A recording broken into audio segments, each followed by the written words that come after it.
Recently, it came out that Deion Sanders has moved to the University of Colorado. I think that's going to be in Boulder, Colorado.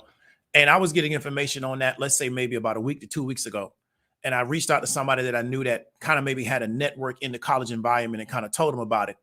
And they were surprised. However, we found out over this weekend that he actually is going to be going to Colorado to play. And it caused a lot of controversy, especially on social media. You know how social media is.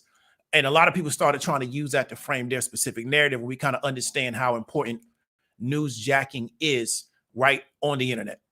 And what we want to kind of talk about, and this is what I was saying with the person I was talking about that has relationships in college, is that what Deion Sanders is going through and kind of people's perception of it kind of gives, to me, it illustrates that HBCUs really can't handle big time football. And there was very much a desire to believe that Deion Sanders and what he was doing at Jackson would elevate, right, the HBCUs back to this nostalgia prominence where the HBCUs would be competitive on a national level. Black athletes, top tier Black athletes would start going back to HBCUs. But what we see was that it was very much based on a lot of sizzle, a lot of presentation, a lot of idealism, but nobody really wanted to do the work to actually make it take place. And I think that's why, and we're going to kind of talk about that, why HBCUs can't handle big time football. We saw something very similar to this when the movie Black Panther came out, and everybody's out, it's really a cartoon movie, and everybody's attitude was, well, we can create another Wakanda. The work involved with that, like I'm tapped in with a lot of Africans. Most people don't want to wake up in the morning and tend to livestock. They don't want to wake up in the morning and tend to land, but that's really the foundation of trying to build any city. What most people want to do is come in after everything's already been built. And they just need to admit that and then realize if that's how you want to perceive everything and that's how you want to move, well, then you have to take what comes from the people that built it. If you don't want to wake up every day and deal with livestock and you don't want to wake up every day and till soil and deal with land, then you have to move to the city that somebody else has already built, because that's what a lot of Africans do on a day-to-day level. But the average Black person doesn't want to do that. They just want to benefit from what somebody else has done. And we see that with this HBCU situation, in my opinion. This kind of illustrates that most HBCUs and most people that are fans of HBCUs and most people that are HBCU alumni really don't understand what it takes to play big time football. And what Deion Sanders really has done has been a blessing to them because he's shown them that they can't handle it. And we're going to kind of go through that. And like I said before, is that if you disagree with it, I want the people that, because there's been a lot of kind of like ranting and raving, and I don't necessarily have that crowd, but hopefully I would attract some of those people through the algorithm. Because if you disagree with Deion Sanders leaving Jackson, I would encourage you to come on and I will stop the broadcast and let you speak. But what I want to kind of ask you is, where did you want this to end? Right? And we're going to kind of go into that. So let's go ahead and break down the points so we can get up out of here, because I normally don't do a Monday show. I just wanted to do this and just go ahead and express it while the topic was still somewhat relevant. So the first thing is that HBCUs primarily are under attack by state governments, in my opinion, right? What you see with a lot of HBCUs is because they are budgeting and what goes on in that school is being administered by a bunch of people on the state level. They are often struggling to make sure that they can get resources, to make sure that they can get things to work on their behalf. And many HBCUs are successful in spite of their opposition, right? It's just a reality. Because if you've known people, like I'm the only person in my family that has not gone to an HBCU, right? If you come out of an HBCU family, what you realize is that there's a lot of people that don't like the HBCU college system, including a lot of Black people. And there's been a lot of efforts to undermine the HBCU college system, even with all that opposition, they've been very successful in producing Black people that are very productive in our society. And they're doing that against the opposition, a lot of times coming from the state level. So I'm from the state of Florida. There's been a lot of issues around schools like FAMU, and most importantly, getting what the resources that they need from the state of Florida. because of a lot of issues. In reality, a lot of state governments want to shut the HBCU system down, and they just haven't figured out how to do it. So what they're kind of doing is just starving them of resources and hoping that things get so bad there that people just stop showing up, and then they no longer can justify their existence through enrollment. And then what happens is we can just get rid of the HBCU system, right? So many HBCUs are successful in educating Black students in spite of their lack of attention from state governments. And that's something that can impact what you're trying to do. And I would discourage any coach that wanted to move up in football to go to an HBCU, because he's never going to get the structural support, right? He's never going to get the structural support from the institution, because the institution for a lot of situations is not getting the structural support from the state. They also don't have the alumni base, but a lot of the major state universities are not fighting the state for resources. They're able to get the resources that they need to operate, where many HBCUs are fighting the state. Then another issue is that because there's such a challenge there, they can't always attract the best talent. What they do attract is people that are committed. But once we get past a small group of people that are committed, we now have a lot of people that, because they're not really being compensated to be at this HBCU, they're just on autopilot. And then that becomes an issue. And what you often see at a lot of HBCUs, you see a lot of issues with management of resources. So the few resources they can get oftentimes don't get managed properly by the people that are there. There's not a lot of really good oversight of resources because the situation is really not ideal. It does not always attract the best talent for that situation. And nobody has decided that we're going to go in and clean up the HBCU system, because literally what you're going to do is fight other Black people to clean it up. Because many Black people have embedded themselves in these positions and they're just on autopilot till they retire. And because it's a state job, they're going to retire with a pension, benefits, the whole 9 yards. So they're just on autopilot because I can hide here, because nobody's going to come push me out. Because why? They don't care what happens to Black people, especially most importantly, Black children. So because nobody cares, I'm not worried about accountability. And so this is the issue. A lot of Black people that come out of the HBCU system are successful in spite of a lack of resources, a lack of attention that they've gotten. And what they were able to do was, link with a small group of people that are really committed to making sure people are successful. But there's often a lot of other issues there. I would discourage any Black coach that wanted to promote himself through coaching to go to HBCU, because there's a lot of other opportunities and you don't have to deal with all the baggage associated with that, right? Second thing, Jackson. So where I'm from, we call Jackson Jacktown, right? It's not an ideal place to go, in my opinion. There's no way in the world that Deion Sanders could come into my home and recruit my child to Jackson, Mississippi, because I don't like the environment. And I think a lot of people are, this is, like I said, is the internet is a great place to rant and rave. It's one of the best inventions ever for the power structure. Why? Because I can take disempowered people and make them feel they're empowered because they got a place to express themselves. Now, when they get done expressing themselves, they're exactly right back in the same situation they were before they started expressing themselves. But they think the expression is the power, right? Most people that are upset, that's why I said, if you have an issue with Deion Sanders leaving, I ask you to jump on the broadcast, right? And kind of give me an understanding of why you think he should stay there. However, many people did videos all this weekend. They would not send their children to Jackson, Mississippi, but their audience is just looking for something to rant and rave at. So they're not really mad at Deion Sanders. They're mad at their own life. But now I can focus it at Deion. This is a real big strategy in politics. We're never going to change your life, but we'll give you something to point your anger at. And then next week, we'll give you something else. So this is what a lot of internet people are doing. They're not mad at Deion Sanders. They don't know Deion. But I'm really mad at my life. So I'll point my anger at Deion Sanders because I'm mad at my life. But my question is, would you send your child to Jackson, Mississippi? Deion Sanders could not recruit any of my children to Jackson, Mississippi. Why? Because I don't like the city.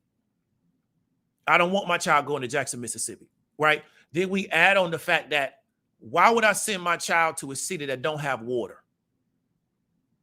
Why would I allow a college coach? So if my child grew up in a house with water, why would I allow you to recruit my child to a city that don't have running water? I don't have clean water. I don't have safe water. But they didn't grow up like that. But this is the fantasy world, right? This is the fantasy world. So the fantasy world is why would I send? So my child grew up with running water. They grew up with electricity. They grew up in a relatively safe environment. I made sure that I was fortunate I could provide that. But what I'm gonna allow a college to do is put my child in an unsafe environment. Why would I do that when they have other opportunities? So my child is a big time sport athlete. They have Florida. They got Tallahassee, FAMU. They got Florida State, also Tallahassee. Let's say they got Georgia, right? And let's say they got Auburn. And then they also got Jackson. Out of all those cities I can send them to, why would I send them to Jackson? Because if I want to send them to HBCU, I just send them to FAMU, go to Tallahassee, right? At least I know we don't have a water issue, right? Frenchtown's not the most safest place, but they're gentrifying a lot of Frenchtown, so it's not as bad as it was, right? Maybe, 20 years ago, right? But at least I know there's not a water issue. But why would I send my child to Jackson if I was able to raise in an environment with water, with electricity, and with safety? And I think a lot of people, if you ask them, would you send your child to Jackson? They would say no. But it's not about that. It's about, I'm mad at my life. And now Deion Sanders is something for me to vent on this week. Because, a week before that, it was Kanye West. I'm sorry. The week before that, it was Kanye West. And the week before that, it was the woman that got killed in Mexico. The week before that, it was Kanye West again. So like Deion Sanders became the story for this week. Next week, they'll be talking about something else. Nothing about their life is going to change because they're not interested in changing their life. But the best thing the power structure ever did for people that weren't really around before this internet is to give the masses a platform to vent on. And you never have to make any changes because we can just go online and vent and, just yell and scream and emote to each other. And the power structure never has to make any real changes. And then I will reward people because they can organize the emotion and they can organize the venting, and I financially reward them to incentivize them to keep doing it. And the power structure never has to make any changes. This is one of the most brilliant plans in the history of the world. Instead of using this as a way to communicate, to get information out, to actually facilitate change. Because like I used to talk to a chick in Ethiopia, right? A lot of times she couldn't talk to me. You want to know why? Because revolutionaries was using the internet to conspire against the government so the government would take the internet down. They don't have to worry about that on the United States. Why? Because y'all not conspiring against nothing. Y'all just jumping on the internet and just arguing and yelling and screaming at each other so they can give y'all all the tools that you need, right, to be successful, but you're not going to use them the right way, but you got all the tools. Well, in Ethiopia, their people are going to use those tools. So the government says, you know what? We got to take the internet down. We can't allow y'all to get access to the internet because y'all going to use that to plot on us. They're not worried about y'all doing that in America. They can give y'all the tools. You're not going to use it. You're going to just use it to just argue, yell, and scream. So I would never send my child to Jackson, Mississippi. No disrespect to the people that live there. No disrespect to my Mississippi people. Wouldn't send them there, though. Right? Wouldn't send them there. Because I would never raise a child in a certain standard of living and then tell them, I'm going to send you somewhere that's going to be a lower standard of living. If I want to send them into a dangerous environment, I would send them to the military. At least they get a GI Bill after 4 years. Right? At least they get some benefits after 4 years in the military. They don't get any benefits from going to Jackson, Mississippi and taking all that risk. Right? I don't think so. I would ask again, if you were upset about him leaving the school, would you allow him to recruit your child to Jackson, Mississippi? Now, I wouldn't also allow him to recruit my child to Boulder, Colorado. But I wouldn't allow him to recruit my child to Jackson, Mississippi either. It's two separate reasons why I wouldn't want my child to go to either one of those cities or either of those cities, if I said the word properly. And that's what I want people to understand. There's this disconnect from what a person would do with their own child, but don't realizing the only way a coach is successful as a football coach is if he can convince parents to send their child to that city.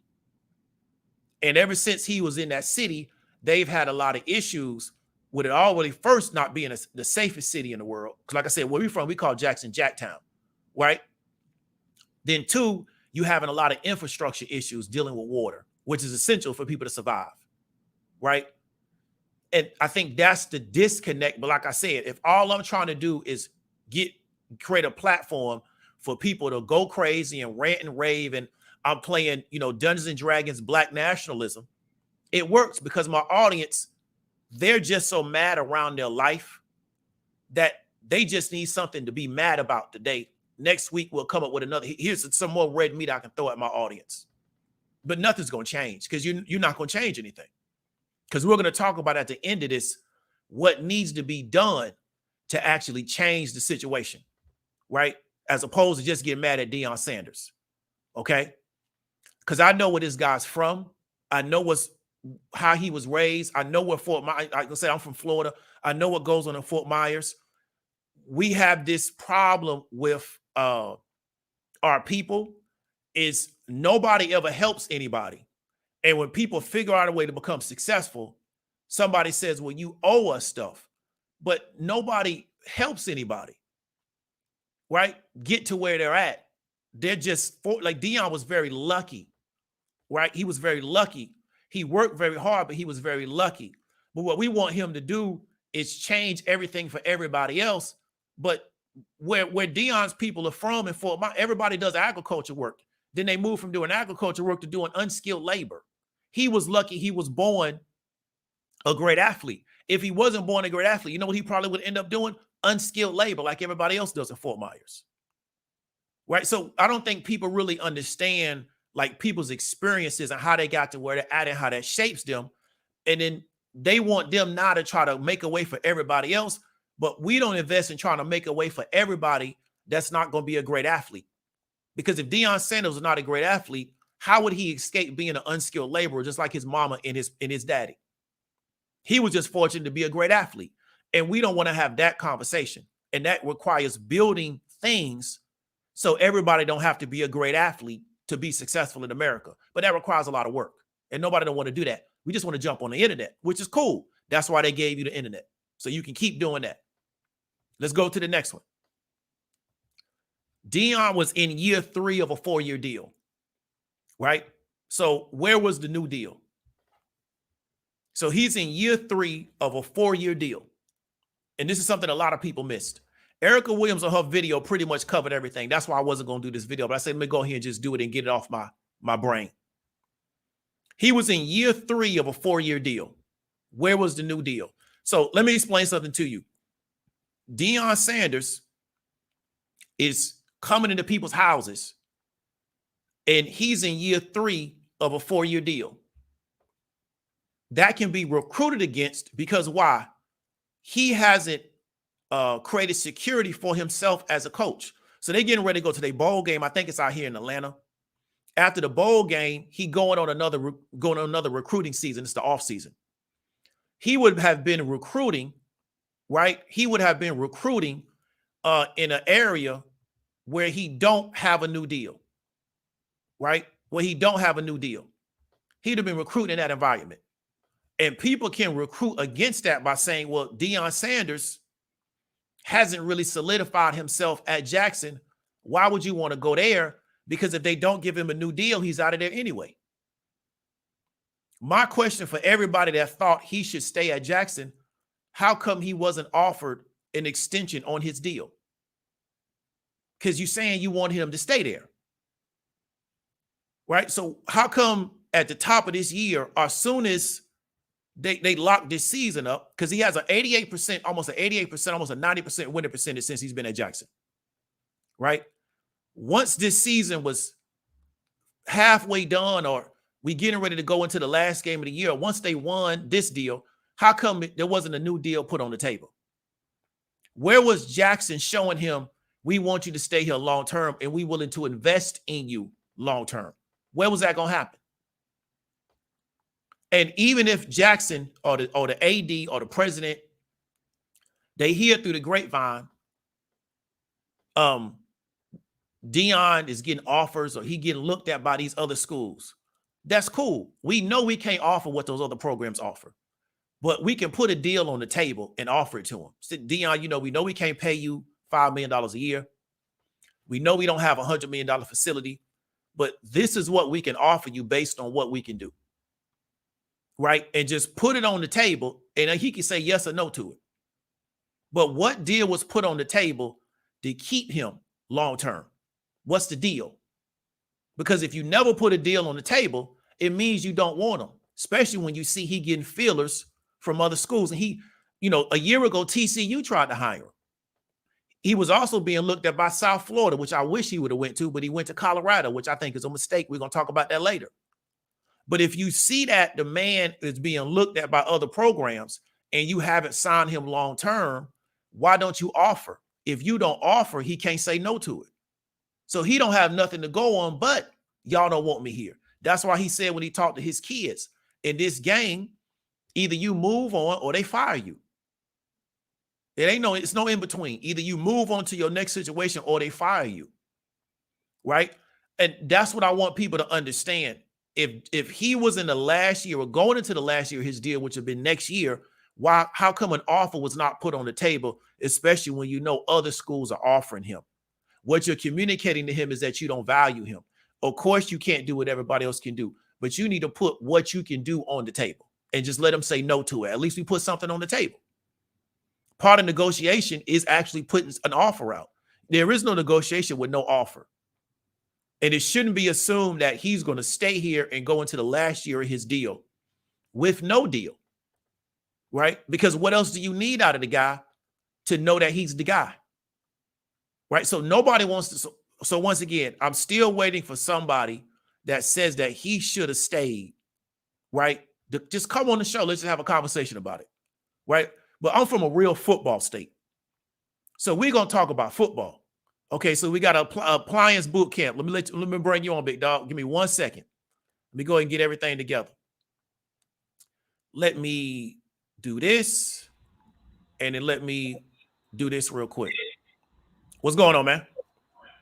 Hey, can you hear me? Yeah, I can hear you. Can you hear me? Yeah, I can hear you. Hey, what's going on, man? I really love all the stuff you do, man. I've been watching for quite a bit. Okay, so what I'm going to ask you off the top is, I'm bringing on people that said they disagree with him leaving. So do you fit within that particular parameter? Yes, I disagree. I disagree the way he left. I don't like the way he left. Okay, so let me ask you a question before you get into that. If you wanted him to stay, right, and I can respect that, what was your vision of him being at Jackson, let's say 5 years from now? Because even though you say it's the way he left, it's for people that didn't like the fact that he left. Not the way he left, the fact that he left the program. So I'm asking, if you don't like the fact that he left the program, what was your vision for him staying there 5 years into the future? I don't think he would have been there 5 years. I was expecting him to leave at the end of this year regardless. But the way that he left, he just made it seem like the HBCUs are so inefficient.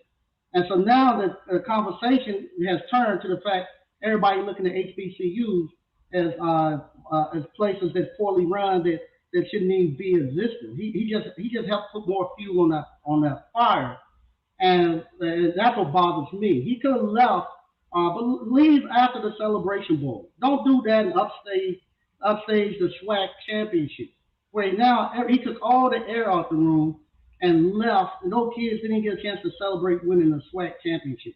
It might not have meant nothing to him, but for some kids, they're not going to follow him through the portal. That's where they're going to be at Jackson State. Jackson State alumni, that means a lot. They get to brag that, hey, we went there, we beat Southern. That they think a lot about that, and just the fact that he's telling the SWAC commissioner to hurry it up like he's a little kid. I got somewhere to go. Telling his wife to get off the stage. And what makes me mad is he makes all this. This is the thing that really burns me up with Deion and them. Deion goes and makes millions of dollars, hundreds of millions of dollars for Florida State. Before he could get that job, the reason why he couldn't get no job before JSU, they ain't telling you this. The reason he couldn't get no job before JSU, he did not have a college degree.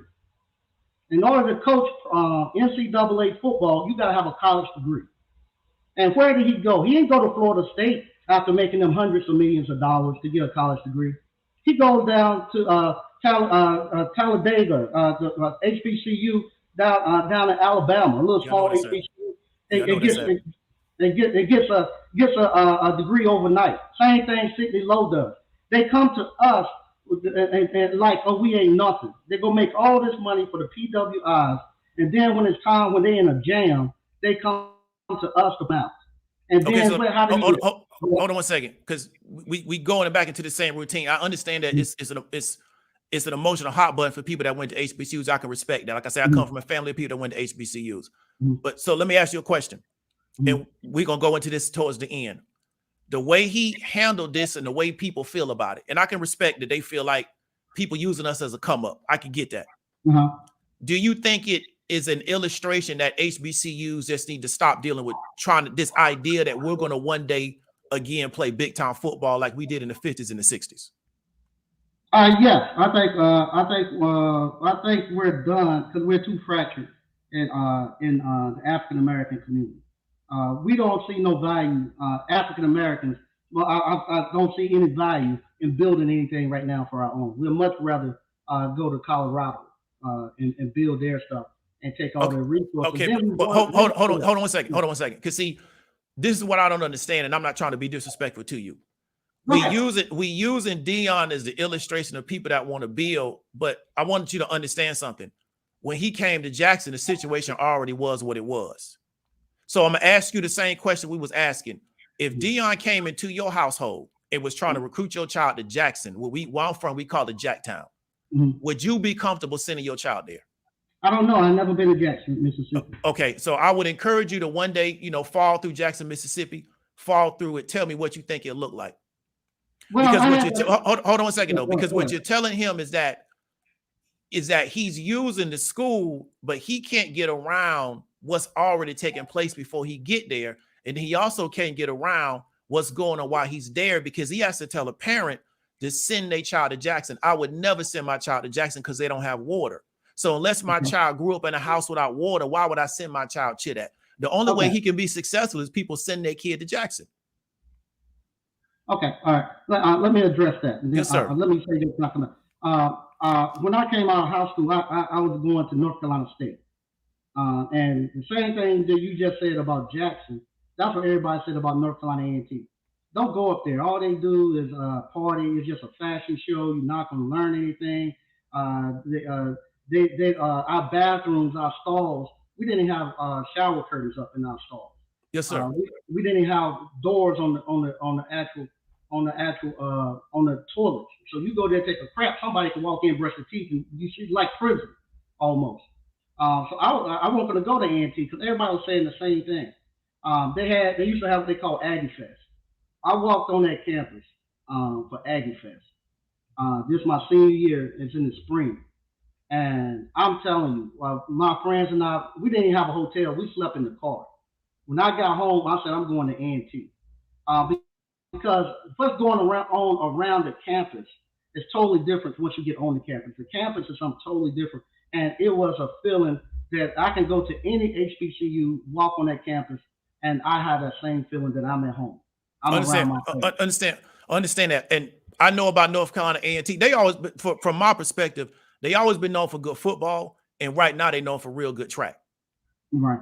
Okay, but that's the same issue. I would, like I said before, and I don't know if you heard the early top of the story. I would not have an issue sending my child to Tallahassee, but I'm not going to send my child to Jackson. Yeah, I've never been to Jackson. I'm not going to, because like I said, we call Jackson Jacktown, and that's not just like a colloquialism. Jackson, a real dangerous city, full of some dangerous people. No disrespect to the people that are there. So I would be worried that my child would leave the campus for whatever, and something would happen to them, and I would lose my child behind that because they trying to play football for Jackson. You see, and that's what he has to recruit against that, because as a parent, these are the questions I would be asking him. Now, I also wouldn't send my child to Boulder, but like I said, I wouldn't have no problem sending my child to Tallahassee. Right? Yeah, going back to Jackson, you have to think we're HBCUs. And so much of the HBCU is going to be situated in the Black community. It's not about black, but it's not about black. We from West Orlando. We was raised around black folks. I know. You know what I'm saying? So I'm not going to send my child to an area that I think is a step down from how they were been raised. I'm not going to do that because I might as well send them to the military. Let them get the GI Bill when they get out. Okay. Well, unfortunately, that's where most of us is what you saw with Jackson State is just a reflection of us as African Americans. That's the true reflection. Okay, That's but what let me we had. okay, That's but what we had. let me ask you a question. Mhm. Why don't we build something so the next time a coach come through, he don't deal with those issues? Why do we tell the coach, you got to bend the Red Sea to make this successful, and we just sit back and watch him do it?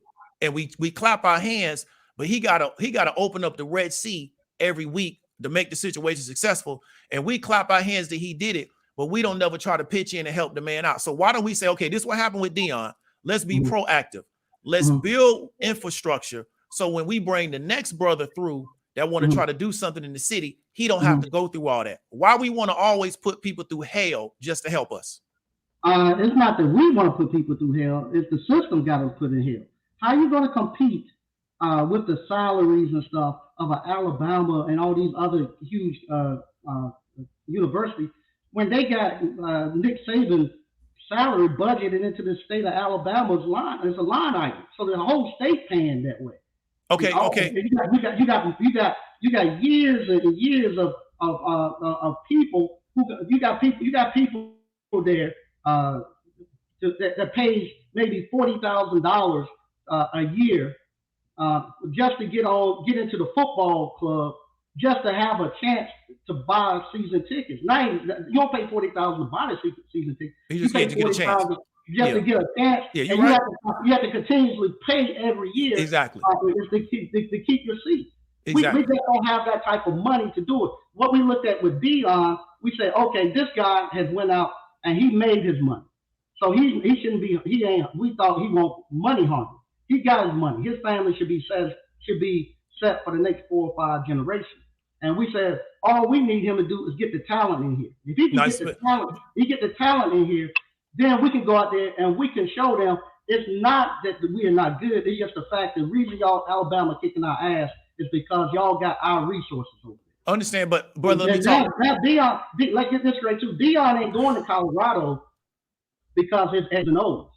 He's not doing that. They ain't bringing him there because he's proven that he can coach football. All he done, he took Power 5 players and came down and played pretty much a 4 and 5A football teams. So okay, yeah, he looked good. And okay, all he was able to recruit was the fact that he had a wild card that said, hey, we doing this for the culture. We doing this for historical black colleges. Come with me to make this change. That's how he was able to recruit. Now he doesn't have a wild card. When he go there now and he got to tell somebody come up to Colorado and Nick Saban got just as much money as he do in his pocket. Let's see what he does. Okay, but let me explain this to you. I'm going to have to go ahead and let you go. Okay. The challenge is this, right?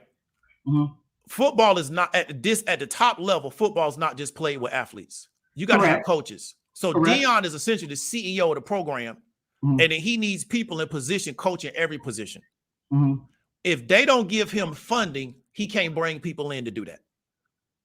So so hold up. So even though Deion is caked up, we know he got money. You're expecting everybody else to work at a low level forever because we'll never find money. That's why I asked you, what should we do so the next person? Hold on one second, because I gotta let you go.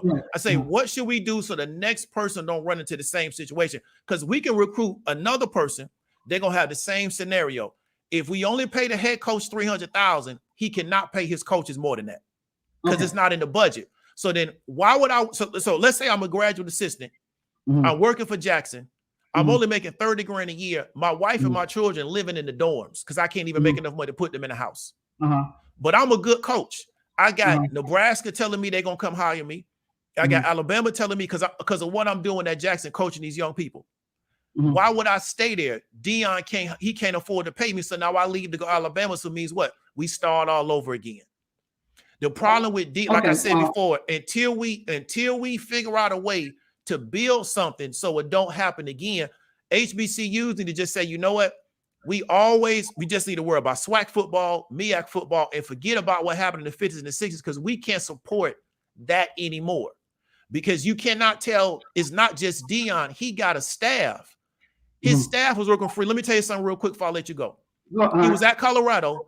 Mm-hmm. He got a full-time videographer. Mm-hmm. He was saying, that's my videographer guy. The Mm-hmm. guy's running a one-man show. You want to know why? Because Jackson Mm-hmm. couldn't afford to pay nobody else to do video. I'm surprised. So he got one man doing all the video work by himself. Mm-hmm. How long y'all want that man to work like that? He gonna work himself to death. Okay, all right. Can I answer that? Yeah, I'm gonna let you go ahead and wrap up before we get up on out of here. Okay, all right. Yeah, going back to that. We weren't expecting them to work there forever. We just wanted them to plant the seeds. Meaning, Deion was bringing his pro friends in there to help coach. Not only was he, he got Warren Sapp out there. He got T.O. and them out there. And what we wanted him to do is not to sit there and do it for free, but plant the seeds and to your predecessor who's going to be coming up behind you. Give him 2 years and get him ready to go. And y'all teach them how to actually get these guys ready to compete and how it's going to be at the next level. That's what we wanted Deion to do. Just bring your experiences and your talents. We didn't care about your money. We thought that you were satisfied.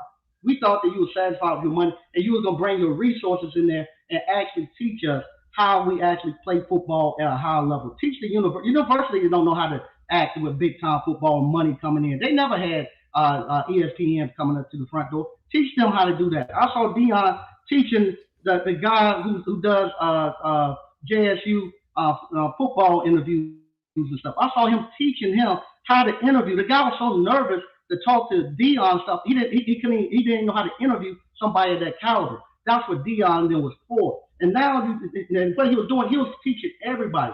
Jackson State has 91% African American kids on their campus. So everybody was getting that. Everybody was not just the football players, but the actual student body. They were seeing Snoop Dogg and all of them back on the campus, like when I was at A&T in the 90s, and I saw Tupac and Biggie and all of them and Puffy and them hanging out in our cafeteria every day. They were seeing that again. It was bringing a buzz back. Hey, we coming back to the HBCUs. It could have drove more people to start putting money back. He just had the CEO of Under Armour there. He just had Michael Strahan to give him suits. So now he's gonna lift it up. Now people say I ain't gonna put no money there because they're gonna mishandle it. All right, brother. I hear you. I gotta let you go though because I gotta get the next person. I appreciate you coming through though, man. All right, be easy. All right.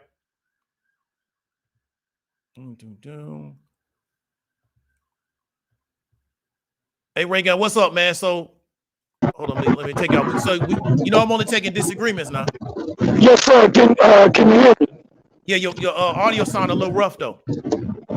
Let me hit you back. Let me see if I can improve that for you, brother. I'll hit you back in a few seconds. All right, appreciate it.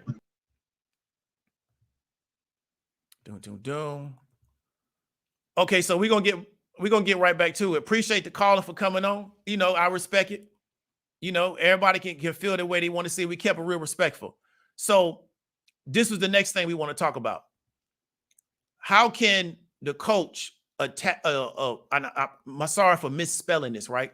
How can a coach attract top coaches if we does not have a budget to play them? And that's what I was talking about with the caller. This idea that Deion is doing this for the money, it doesn't really add up because the head coach of a football team, especially a large football team, is essentially the CEO. And his job is to delegate and administrate, find people that can, do certain positions and put those people in position, empower them. And then you just sit back and you supervise what they're doing. And they got to report to you. If we're only paying Deion $300,000, he don't have a budget to pay his coaches because he can't pay his coaches more than he's paying himself. And so now what we're telling his assistants is they should all work for little or nothing. Now, how long is that sustainable? And so I'm keep asking the question, if we don't want this to happen again, what has been put in place for it to not happen again? And this is why HBCUs need to get this idea out of their head of, well, we're going to play football. We're going to play big time football like everybody else. And we're going to reclaim our lost glory. I don't think people understand the resource commitment that it takes to do that. There was a brother used to coach for the Bucs named Raheem Morris. He's not a D coordinator for the Rams. I remember when the Bucs hired him. When I found out what the Bucs was paying him, I say the Bucs don't want to win. Why? Because they're not paying him enough to be able to go get good assistant coaches. They were paying him such a low amount of money, he can't hire assistants. Why? He can't hire assistants that's going to make more money than him. There's no way in the world I'm going to make $500,000 as a coach and I'm going to pay an assistant $1 million. My assistants can't make more than me. And that was the issue. And they did the same thing with Deion. They gave him such a low amount of money that he can't hire anybody because he can't put the support staff in place. Now, if we don't like what he did, the question is, why didn't we find money for his support staff? Deion at Colorado is getting ready to hire the assistant defensive coordinator. He's not hiring from Alabama. He's not hiring Bama's D coordinator. He's hiring their assistant. Bama got so much money. Their defensive coordinator got assistants. He got people working with him to coordinate the defense, right? And that's what people got to understand. I understand you don't have the money. Then you need to just get this idea out of your head that we're going to be playing football at this high level. And if we just do this black thing and this blackity black, you don't have the resources. And I don't think you want to expend the resources, right? He cannot attract top coaches. He can't attract top people from a strength program standpoint. He can't even attract top people that do sports training as far as the recovery people and things of that nature, right? If you don't give him a budget. And they wouldn't give him a budget, right? They would not give this man a budget to keep a staff there. But they want him to compete against other teams with a budget. It don't work that way, right? It really doesn't work. That's not how football works. Next thing, how can the coach recruit when he don't have the budget? There's a video, and I couldn't find it, but I know it's somewhere on YouTube. And Deion said his recruiting budget was $15,000 a year. I want people to understand that. He had a $15,000 recruiting budget, which means that he has to fly around the country and try to go into people's homes for $15,000. How does he make that successful? These are the things that people are not talking about when they saying that he left. You're expecting this man, the last caller said it. We was thinking he could bring in the top black talent. He can't with $15,000. He can't even go to their house. Right? And what they're asking him to do is just to recruit off the his charisma, his personality. But that's not how you recruit players. You got to visit players. You got to go to games. You got to send other coaches to games to look at players. This is how recruiting works. So there's there's a resource commitment that has to go to playing big time football that we saw that Jackson had an inability to provide to the coach, but we expected him to stay there and keep dealing with that. Because I'm gonna ask you a question. I'm gonna ask the audience a question. Who did he recruit out? Who did he recruit? We could talk about recruiting. Who did he recruit outside of Travis Hunter? Who did he recruit? You can't, this game of we're gonna transfer portal everybody. That's hype. Right? That's hype. That's just news for the day. This person is in the transfer portal. You can't build a football team of 60 plus people off transfer portals. You have to go recruit players out of high school. You got to go recruit dudes out of the JUCO level, right? Ask them who did he recruit outside of Hunter, right? And I think that's what people don't really understand because they don't really understand how you build a football team. I'm not saying that they're stupid. I'm just saying it may not be something that they're accustomed to thinking about. Deion recruited one player, which is Travis Hunter. Everybody else was either on the team. I'm talking about big name guy. Everybody else was either on the team or they transferred. And what they expected Deion to do was to just figure out a way to keep getting guys to transfer to the school. But you need to be recruiting people. The Southeast produces a lot of football players. When are you going to recruit them? Because you don't want to build your team with a bunch of guys that washed out everywhere else because they washed out for a reason. You don't want to build your football team where everybody on our team washed out at their first school because we don't know why. They washed out for a reason. They didn't work there for a reason. And then we're telling Deion, you should just build your whole. That's not going to work. You want to bring guys in from the gate that want to be there and they committed to your process because you want to bring them in as freshmen and work them all the way up through your program. You may want a red shirt. I don't even know if Deion had a good red shirt class, right? And that's the issue. Who did he recruit? And he can't recruit without the money.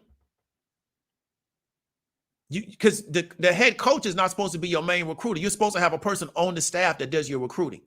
And then the head coach just comes on the visit. And often your position coach helps recruit, right? So Ken Norton is a linebackers coach for USC. He does a lot of work to recruit their linebackers because everybody knows who he is because big-time linebacker, played pro ball, got Super Bowls. He does a lot of recruiting for their linebackers. But he got a budget to do that. So he can go to a game and show up at a game to see a kid play, and everybody impressed that he showed up because he's showing commitment because we spending money to come watch you play, even though we can just watch you play on video. And I think that's what people don't want to really accept. So once again, how can he recruit when he don't have the budget to recruit? And football is based on being able to recruit players. You will pick up transfers. You will get guys through the portal. But these top programs that you see, they're not built off portals. They built off being able to recruit people. Right? That's what people got to understand. Second question, right? Why did Strahan have to give Hunter his NIL deal? So Hunter, the big-time recruit that's Deion brought in, got his NIL deal for Michael Strahan. Why did he have to do that? Where is the Keep It HBCU lobby? How come the Keep It HBCU group didn't put together an NIL deal for Travis Hunter? He represents Jackson. They ain't no deal. I'm not talking about you got to get a man $500,000. Where was any deal? Because you repping Jackson. We appreciate the fact that you're here. So then what you do is you show other blue chippers, if you go to Jackson, this is what they roll out for you. What deal they put on the table for him? Strahan didn't go to Jackson. Strahan went to an HBCU down here in Texas. Well, out in Texas, my bad. I'm still thinking I'm in Texas. But what deal did they put on the table for him? So these are questions people got to ask themselves when we start talking about these people should stay here, they should stay here, we should stay here, and things of that nature. Right? What are people doing from a proactive standpoint to incentivize people dealing with us? Because there's nothing stopping somebody from saying, let's put together a $5,000 deal or a $10,000 deal or a $20,000 deal for Travis Hunter from an NIL standpoint, because we all associated with Jackson. And we want to appreciate the fact that he's here, he repping us, he making us look good, because the goal is to show other athletes that if you come to Jackson, these are the kind of rollouts and these are kind of incentives and these are kind of entitlements we can give you. Because the other schools, they boosters got NIL deals for them. Them two little white girls, I forgot their name, they play basketball. I forgot what school they play for. Now they playing for UM. They eating off NIL deals. They're not even good like that. But they eating off NIL deals. And I think this is, so like I said, there's a level of the game that we don't want to play because it takes resources, but we want everybody else to do the work for us and we just kick back and watch it. We don't want to be proactively involved in this stuff. We just want to kick back and watch everybody else do it. And we celebrate and clap it up and we feel good, but we don't want to be involved. Like I said, we just like the people that say, we want people that build, right? But you don't want to go live on a farm and deal with livestock and till the soil, right? And raise chickens, right? You don't want to do that. You just want to come into the city after it's already been built. But to build a city, you got to start with the farm first. That's the problem. We don't want to go through that stage. We want it already to be built and we just move over there.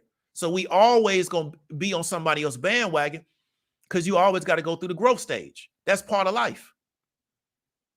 And that's what I want people to understand. I don't agree with everything Deion did in this situation, but I did not see a commitment from Jackson people and the HBCU crowd and telling him, we build them for white folks to keep situations going at Jackson. Where was the NIL deal for Hunter? It had to come from Strahan. How come it didn't come from Jackson? These people on YouTube saying that Deion should have left. Where was the NIL deal for Hunter from those people? They claim how much money they got in business. Some of these people tell you they're expert business people. Where was the NIL deal for Hunter? Because he the representation of we want black athletes to go to HBCUs. So you know what you got to do? You got to make that man look like the best thing in the world. That's what you got to do. You got to make him look like the best thing in the world to show other black athletes, if you go to a HBCU, this is what we got for you. Because when you a black athlete and them white schools recruit you, they roll the red carpet out for you. They let you know when you go to this school, this everything we got for you. So we didn't do that for Hunter. We just got him playing ball. It's not 1965 no more. You can't do these young people like that. They have an expectation of what they're supposed to get off their talent. You got to meet that expectation, or else you're not going to get them. They got a million. Hunter got a lot of other schools he could go to except Jackson. Right? Therefore, if he do go there, they need to look out. Right? That's how I see it. Everybody might see it different. So that's that question. Right? Next question. Did Prime use Jackson? Yeah, he used him. Right? Welcome to big time football. When you play sports at a certain level, you know what you need to figure out real quick? Everybody using everybody. You a player, the coach using you. You know what you need to be doing? You need to be using that situation. That's why I never had an issue with an athlete getting money. I don't have no problem with one and done. I don't have a problem with NIL deals. I don't even have a problem with athletes taking money under the table. I don't care what you take. Just don't get caught. Because at big time sports, everybody using everybody. Right? Nobody got clean hands in big time sports, even on a high school level. Everybody using everybody. Right?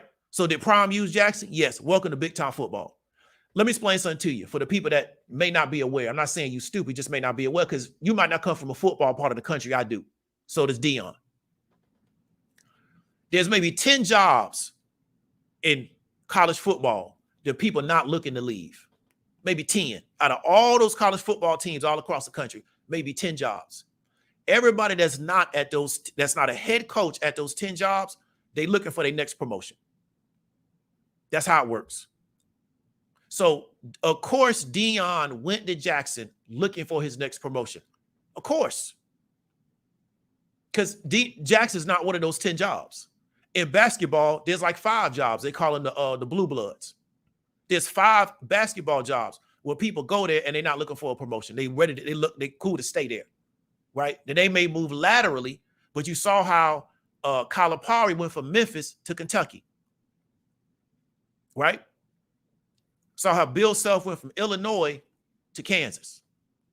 Saw how Coach K sat down at Duke. Saw how Dean Smith sat down at North Carolina. Why? You don't leave them kind of jobs. Jackson is not a top 10 job. So why would Deion want to stay there when every coach is trying to get to his next position if he believes it's a promotion or it leads to a promotion? That's how the coaching game work on big time football. Nobody's trying to sit still. It don't make no sense, because why? You want to make more money. You want more opportunity. You want more exposure. You want a different situation. And I think that's what people are not ready to accept. They have in their mind that Deion was just going to, that's why I asked the guy that came on, how did you want this to end when it was over with? Because you see that he's not getting funding. You see that he's not getting financed. What was your expectation of him when he's not getting funding and he's not getting financed? Therefore, he's just supposed to sit there and spin his wheels and not look for the next opportunity. Even though, like I tell you, I don't agree with going to Colorado, but that's what he want to do. That's what he want to do. I think that's a very tough position. And that's what I want people to ask themselves, right? Did he use Jackson? Yeah, he used Jackson. Jackson used him too. He did a lot for Jackson while he was there. But this is what big time football is. And that's why I said HBCUs need to get out of this mindset that all we need is black players to come back to play for us and we can play big time football. No, you can't. You don't have the mentality to play big time football, because big time football is very cutthroat. It's very corrupted. There's a lot of BS going on behind the scenes. And you got to ask yourself, do you want to get involved in that just to say you playing big time football? Because in America, big time football is a sport to where we take athletes that are really not even academically eligible to go to colleges, and we use them to bring a lot of money in. And nobody wants to stop that because they don't want to stop the money train, right? But you got to be willing to accept that one of the reasons why Colorado is having issues recruiting players is because Colorado don't have general studies, right? Which goes to show you how academically ineligible or how academically unprepared a lot of these athletes are, because they're avoiding Colorado because Colorado don't have a general studies program. So these guys are going to a college. They don't even have a real major. They're just majoring in general studies for 4 years or for 3 years, and then they're leaving. This is what big time football is based. It's just based on churning players. Do you want to be involved in that? Or do you want to be involved in something else around development of young people? So y'all want to worship at the altar of big time football, gonna have to take everything that come with that. You're not just gonna get to take the part that you like, is with the publicity and the fame and the attention. You're gonna take everything that come with playing big time football, which is a lot of nastiness. It's a lot of people getting the short end of the stick, things of that nature. And that's something I think a lot of people didn't want to accept. Right? A lot of teams or schools deal with the coach leaving overnight. Watch how Kiffin, go on YouTube when you got some free time and watch how Kiffin left Tennessee. So what does the situation look like for the next coach based on how people are acting? And that's what I asked the caller, right? Based on how people are acting, what would incentivize the next coach to come to Jackson? Because he see how y'all gonna act when he leave. So what would incentivize another coach to come to Jackson? So you got a young up-and-coming coach, right? He want to help out HBCUs. What would incentivize him to come to Jackson? Because what does he know? I'm not going to get a budget. I got to deal with all these infrastructure issues at Jackson. I got to deal with an unsafe city at Jackson. Then when I leave to get a promotion, they're going to talk about me like a dog. Why would I sign on to that? When I got UCF, I got FIU, I got TCU also telling me that they're hiring me. Why would I go to Jackson to deal with that? See, a lot of times you got to ask yourself, man, when somebody leaving out, how you treat them is how you tell the next person they're going to get treated when they leave. And we trying to play big time football.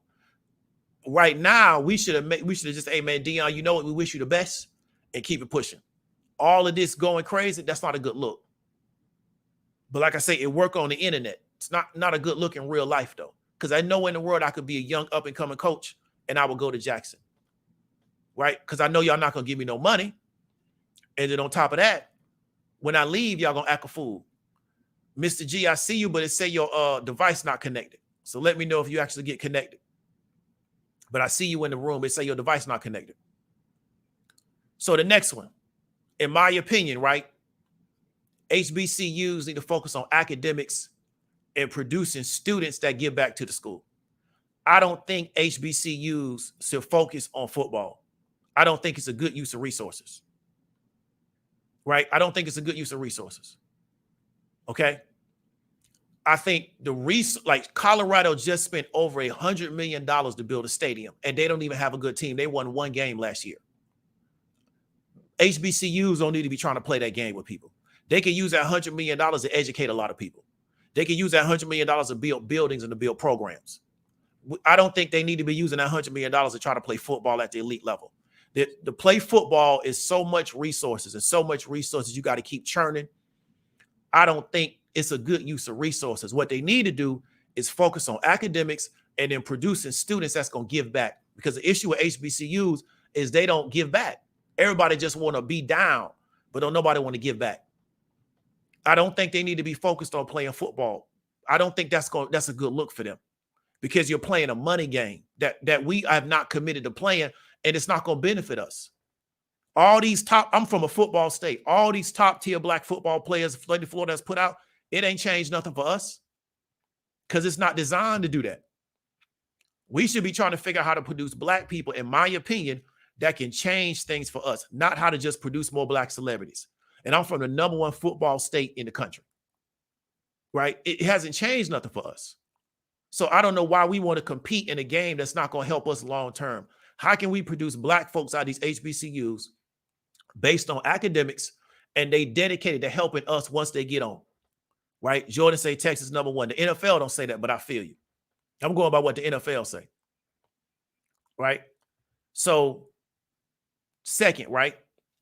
I'm going to wrap this up with it. Sorry for the mistype. I'll be misspelling a lot. Radical action, in my opinion, is dead without a foundation of material support for the radicals, right? I'm not going to go into it because that's not the tone of this show. But we have a long line of radicals in the United States of America that when they fail off, nobody went to help them. So we going about Mississippi, right? Let's talk about Fannie Lou Hamer. Who looked out for Fannie Lou Hamer when she was down bad? Who looked out for Fannie Lou Hamer when she was down bad? Who looked out for her? So what we telling black people to do is that you need to be this radical. But then when you fall being a radical, because there's no foundation, right? There's no foundation, right? You just got to deal with it. Your family just got to deal with it. Your kids just got to deal with it. But everybody's telling you that you need to be a radical. No, you don't. You don't need to be no radical, because there's nobody going to help you when you fall being a radical on behalf of black folks, right? It's too many black people have fallen being a radical on behalf of black people. And then when they doing bad, everybody just keep going, because like I say, they don't want to be involved in the building. What they want to do is just cheerlead the situation. I would not encourage anybody to do that. Do I agree with everything Deion Sanders did? No. But I don't think that he should have to take a fall for black people to feel like he committed to the cause. I don't think he should have to do that. And if you're not willing to deal with coaches that are self-serving, you're not willing to play big time football. That's what big time football is about. It's about coaches that are self-serving. They there to try to promote themselves. So Jackson and black people got a taste of big time football through Deion, and they decided we don't like it. Cool, then you don't need to do it then. Just leave that alone. Let them other people do that, because you don't like how big time football is actually operated. Let me go to Mr. G. Let me add you to the stream. So, Mr. G, I'm bringing on everybody that disagrees. So I want to make sure you disagree with me. Oh, you know what, brother? I just came into the chat. I wasn't sure. I usually never get to talk to you in this medium. I'm outside of our, the Discord, but I don't disagree. So I'm sorry, but I didn't even read. I just jumped in. Yeah, I just want everybody I just want everybody that disagree. But you got something you want to say real quick? Go ahead and do what you got to do. No, I do. You know what the problem is, and the buzzwords now within the black community is, generational wealth and all this money, and that seems to be the new theme now. If that is the new theme, let's start putting it into practice then. Yeah. Nothing gets done without money, period. Nothing gets done. This kumbaya, we're all in this together. Look at Harvard's endowment. Look at Columbia's endowment, Dartmouth, Yale. Shall I go on? Yeah. It's in the billions. Why is that? And you don't get scholarships playing football, basketball, lacrosse when you go to an Ivy League school. It's the endowment association that takes care of the students. Exactly. So you had a few celebrities that showed up to the game. Everybody wore the Letterman jacket. Everybody was a part of the system. But when it comes down to cutting the checks, no one's cutting the check because we don't care and we don't believe in it. And that's the problem. Prime is Prime. He's always going to look for an opportunity. He's been doing this stuff since the late 80s when he was rocking a Jerry curl. Yeah. So I don't know why anybody's really surprised from this. I don't think that he misled the school at all. Actually, he kind of opened up the door to allow you, hey, this is what it could be if we have the proper resources. And I couldn't really agree more with him leaving. At first, I was a tad bit miffed, but then from a business point of it, I totally understand it. And the problem is that we're not talking in terms like that. We're using this thing where he's supposed to just spend his resources and it's okay. It doesn't work that way. You have to get something to give something. And that's all I have to say about that, brother. I appreciate you coming on, man. Take it easy, man. I'll talk to you soon. Definitely, brother. All right, be easy. All right. So, Mr. Chaotic Truth. So let me know that you disagree with me. Well, it's not that I disagree or agree with you. I just actually saw this live and I wanted to comment. I literally saw it like 2 minutes ago. But however, okay, so, hold on a second. So what I want to do, because me and Mr. G, we cool like that, right? But what I want to do is bring on people. That's why I have at the bottom. If you disagree, so if you don't disagree with me, I really don't want. Because what I want is the people that disagree with me to kind of explain to me how they wanted this to end up. So I'm not really looking for people just to comment on the situation. I was looking for people that disagree with me to explain to me how they wanted this situation to end if they actually felt that he should have stayed at Jackson. Oh, okay. Yes, sir. Okay. Thank you so much. I appreciate it, man. So, Focus Man, tell me why you disagree with me.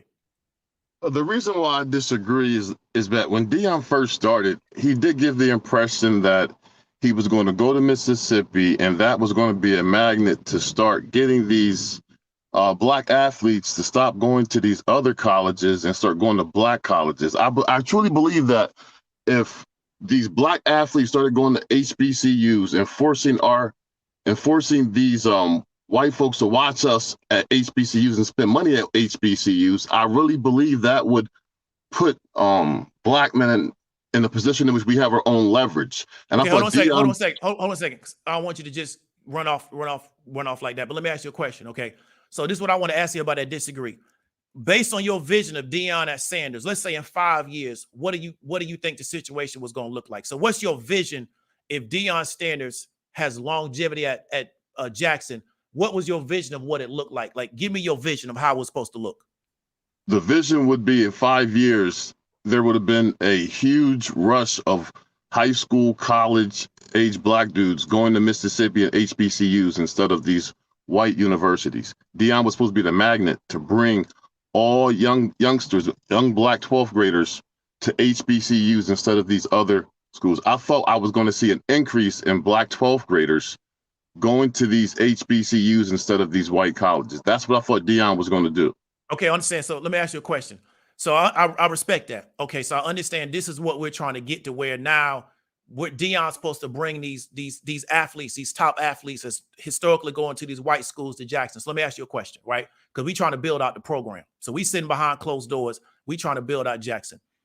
How do we accomplish that if we can't give him a recruiting budget?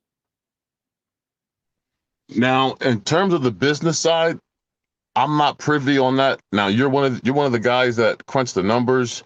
You're good at the technical behind the scenes stuff. Now, as far as marketing, but what I'm asking you is that it takes money because we got to go do in-home visits. We got to visit schools. That takes money because we got to travel.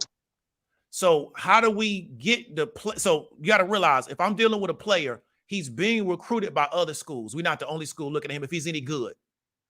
So how do we recruit somebody that's already because I don't want to play that nobody else don't want. Nobody else does either. So we got players that we are saying are going to the Alabamas, they're going to the Ole Misses, they're going to the Tennessees, they're going to the Floridas. And then we trying to not throw our hat in that ring, but we don't have the money to recruit. So how does Deion Sanders accomplish the goal of bringing these players when he don't have the recruiting budget? And he spoke to that. He had a $15,000 budget for 1 year to recruit. So I'm asking you is how does he accomplish our end goal when you spoke to that? Is having these players at this school. How do we accomplish that if we don't have the money to put coaches on the road to recruit? Okay. Are you asking me, like, are we offering the players something? Hey, we're going to give you this if you come to our, like, are you giving the players money or are you offering them? Before we offer them money, we got to visit them. That costs money to travel.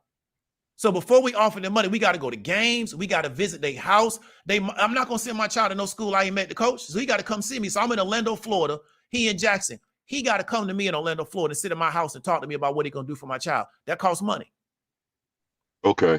Then it's a bigger issue than just football. The state of Mississippi or I would say the school has to focus on generating revenue. There's two sides to this then. If that's what you're saying, there's a financial part but the school got to figure out. And Deion's there to coach. He's not there for all this other stuff that's handicapping the school. Deion needs a budget. Now, from the way you broke it down just now, the budget that he needs to go and talk to different players, that makes sense. If he's not getting that money to do that, you're handicapping him as a coach.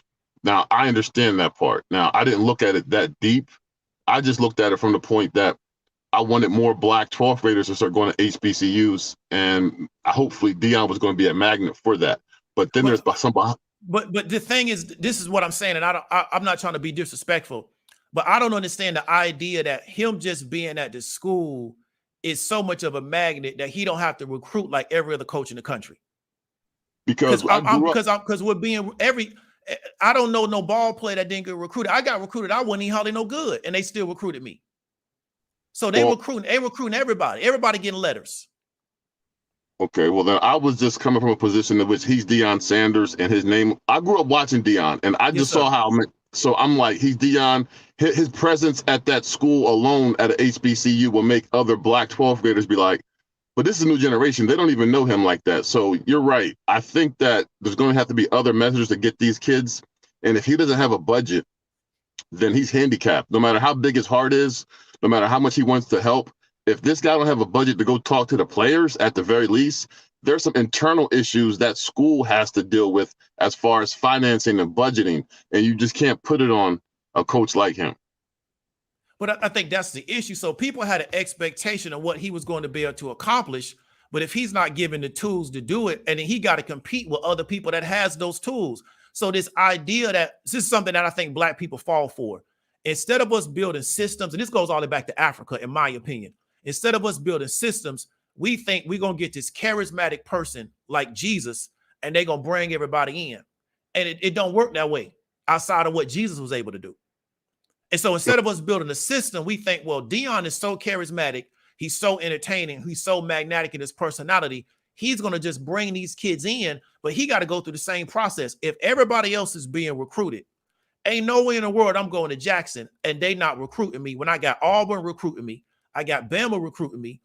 I'm getting visits. They telling me they're going to get me this NIL deal. They telling me, hey, man, we got all these girls for you. Like when you can play ball, like I said, I could barely play and I was getting free stuff. And I wasn't hardly no good and they was giving me free stuff. So I know for somebody that would really, really could play, I know what they got. And that's how they get these kids to go to these schools. They offer these kids stuff. Everybody gets offered stuff. It's just whether you take it or not. I know a dude, when I was in Atlanta, he got $20,000 to go to Clemson to play football.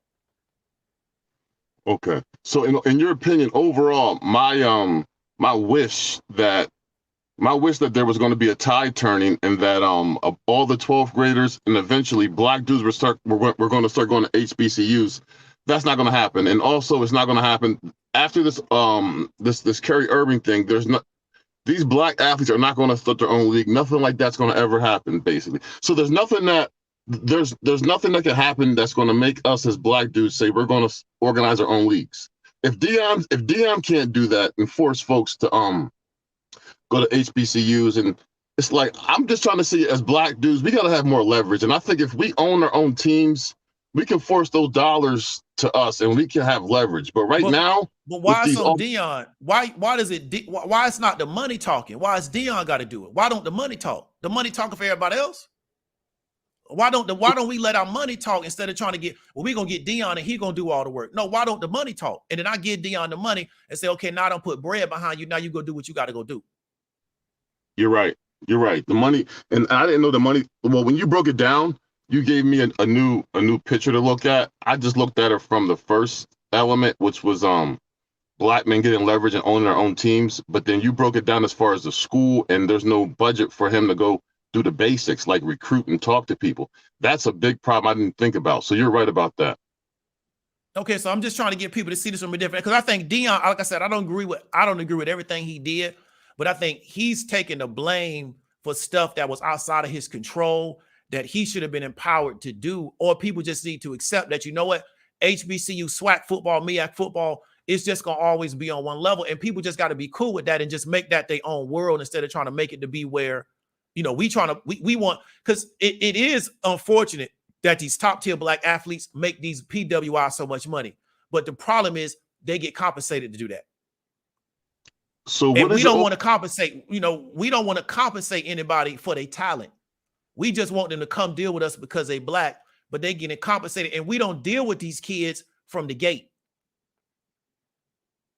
Yeah, I hear what you're saying. So overall, what is your opinion in reference to like the way in which the NBA, the NFL, these are industries in which they're just this Kyrie Irving thing showed me that Black men have no leverage in these industries, even though we're 70-80%. So what is your overall opinion about the direction we're going to be within the NFL and NBA? Are we just always going to be all players and it's always going to be all white owners? Because this is like, you won't see NASCAR with 95% drivers, but all owners are Black. So it's like, at what point are these players going to be like, we got to control this ourselves? I mean, like, because it's to me, it's like these owners can just talk to these guys any old way. Tell Kerry, we're going to take your deal. It's like these guys are children.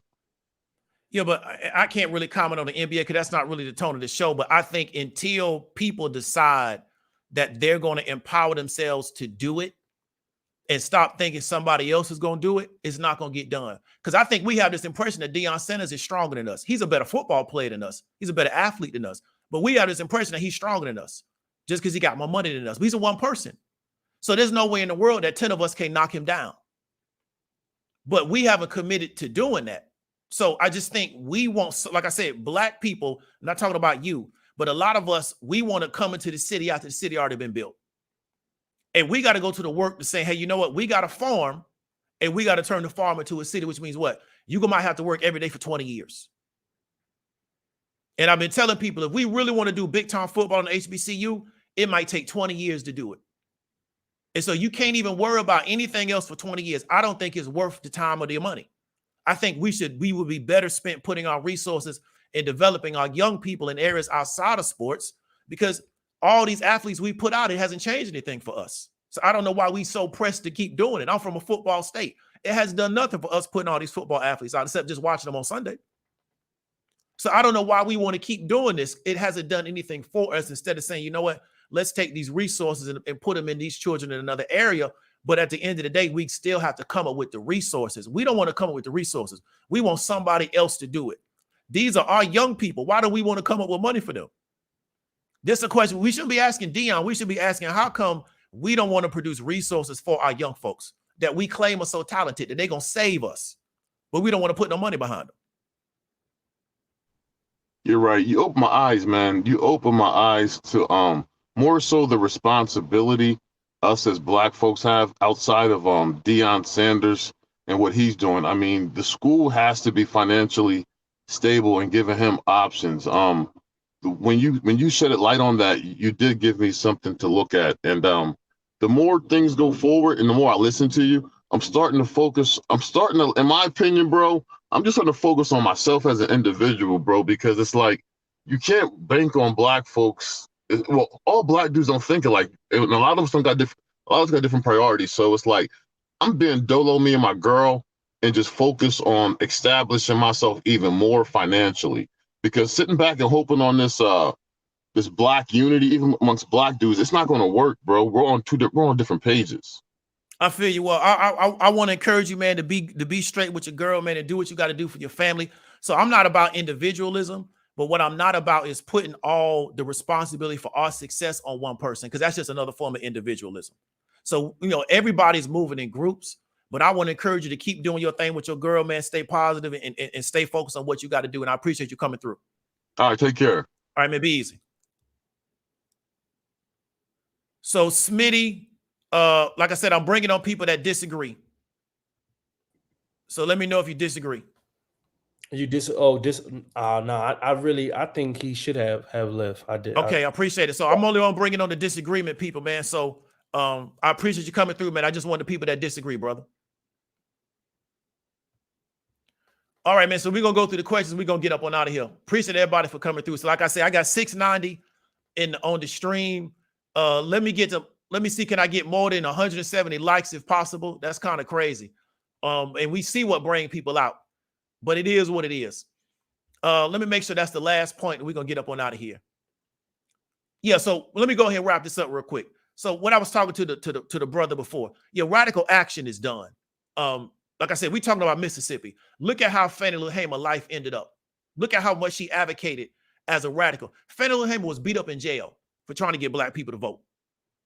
Like, this woman went through a lot. And at the end of her life, nobody showed up for her. We keep telling black people to put themselves out on a limb with no infrastructure underneath them. Deion got 3 kids. He got a wife too, but he got 3 children, right? And we telling him that he should go through a whole bunch of undue stress to make other people happy, and they not willing to do nothing to work with the man. They working against him, or they just sitting back watching him. He supposed to do everything. That man almost lost his life in Jackson because of blood clots. Got himself back to health, and then we want to still work this man like a dog. I wouldn't do that neither for y'all neither, because it ain't worth it. Because when I fall flat, y'all ain't gonna take care of my sons. Half of y'all gonna be trying to push up on my daughter, right? Half of y'all gonna be trying to push up on my wife, who a widow, right? But y'all gonna be, oh man, Deion was a real dude, while y'all ain't taking care of my sons. Y'all trying to push up on my daughter, and y'all trying to push up on my wife. This is the type of stuff happen in real life. We're not talking about the internet world. I'm talking about real life. This is what happened to people when they fall off. I wouldn't have done it if I was Deion either. Right? I would have used once I see that y'all not moving how I'm moving, that's cool. I'm gonna use y'all as a stepping stone, and I'm gonna get on to my next situation. Right? We have to be committed to building infrastructure. This is what I believe we should do. This is my opinion. Put together the infrastructure first, then try to bring people to it. Stop trying to bring people in and you don't have the infrastructure for them. Put the infrastructure together first, right? Then bring people to it. When I was coming up in high school, the military kept telling us, if you do 4 years, we got your college already paid for. The money was already there for the college. You just had to get through the 4 years. The military wasn't recruiting people, and then while they recruiting them, saying we need to find the money for the 4 years of school.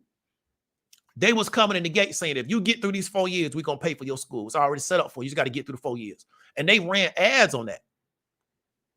We don't go and put infrastructure. Deion should know I'm showing up at Jackson. We got this set up. We got this set up. We got a package for you. And you show up and we got the package already set up. So the next coach that come in, what's the package that he gonna get? He gonna get the same deal Deion got. So if y'all wouldn't give Deion no money, I know y'all not gonna give me no money, and I'm just David Williams. I know y'all not gonna give me no money. Y'all wouldn't do it. Look out for Deion. And then on the way out the door, y'all talking about Deion like a dog. Yeah, I already know what I'm gonna get here. So I'm gonna just come in here, do what I gotta do, and move on to the next situation. Right? I'm telling you, that's how that's gonna happen. We need to build out an infrastructure for people to where if something happened while they doing it, they know they got something to fall back on. As opposed to telling black folks they should put themselves out on a limb, and then when something happened, everybody move on. I can name a list of black people that put themselves out on a limb for black folk, and when something happened to them, everybody just moved on. We could talk about Fannie Lou Hamer. We could talk about Patrice Lumumba. We could talk about Dr. Ben. We could talk about Malcolm. We could talk about Rosa Parks. We could talk about MLK. All these people, right, put themselves out there. And then when it went bad, everybody just went about their business because they just want somebody to cheerlead and clap. They don't really want to get involved with the real building of the situation. Well, that's what we got to get committed to. We cannot take top tier athletes that they should come to HBCUs and make money for us, and we don't have nothing for them when they show up. Right? Travis Hunter should not have to get his NIL deal from Strahan. Strahan didn't go to Jackson. Now, it's a business deal. It's business. But how come Jackson don't have an NIL deal for Travis Hunter? Because everybody else got NIL deals. They boosters put NIL deals because Deion talked about that when he went to Colorado. That the boosters talked to him. They trying to bring players in. They let them know we got NIL deals on the table for these players if they want to come out here. Deion got a dude from IMG down in Florida already said he ready to come through. IMG, one of the top high school programs in the country. He already got people on the hook. Because why? They know it's money up there. They coming to get that bag. I ain't mad at them either. I think all athletes should get paid for what they do. They make people too much money. I don't care how you get paid. Long as you don't get caught, get paid. I'm so happy they came out with NIL so you ain't got to risk your eligibility taking money. So we're going to go through these comments. We're going to get up on out of here. So he got a deal from McCarthy, Brandon Jackson. Big up to them. I hope it did go like that because he should have got NIL deals from Jackson. If you say you want big time athletes to come into your area, y'all need to make sure them kids are straight. Because if you go to other areas, they're gonna look out for them.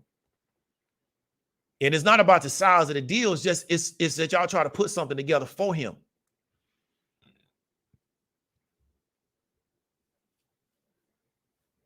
We're gonna get through here. DJ Cadillac said a lot of people just drive along the way. I feel it'd be like that. It'd be like that sometimes.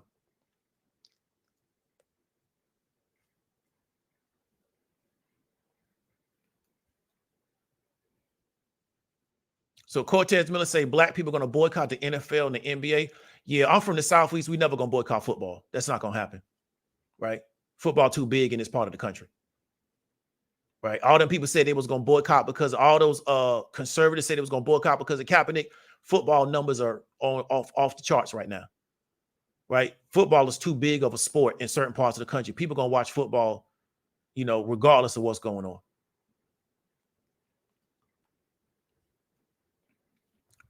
Yeah, they did the same thing to what's his name, man, from Harlem. Was it Nicky Barnes? Yeah, they did Nicky Barnes the same way. You know what I'm saying? That's what people do, man. They did Nicky Barnes the same way. That's what people do, bro. It's just weird to me that you looking at somebody girl while they with them and just wait for them to leave so you could go. It's weird. All the women in the city. But people do weird stuff like that. Everybody different. That's weird to me. So he said, geniality, appreciate the comment. He says he mentioned yesterday that Colorado inquired about creating a partnership with Jackson. Well, good for them. But Colorado don't owe Jackson nothing. They got their own issues up there. But I would not go to Colorado. I wouldn't go there. And I wouldn't send my child there neither.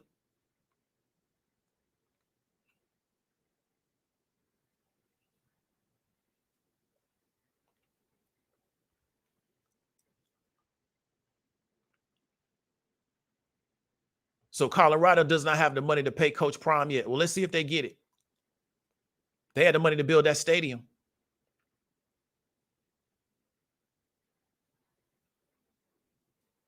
So Ronald says, we teach economics and finance in our colleges, but we do not practice them. Yeah, I think people don't really understand how to do it. I think it's just we don't understand applied economics. You know, I just really think we don't know.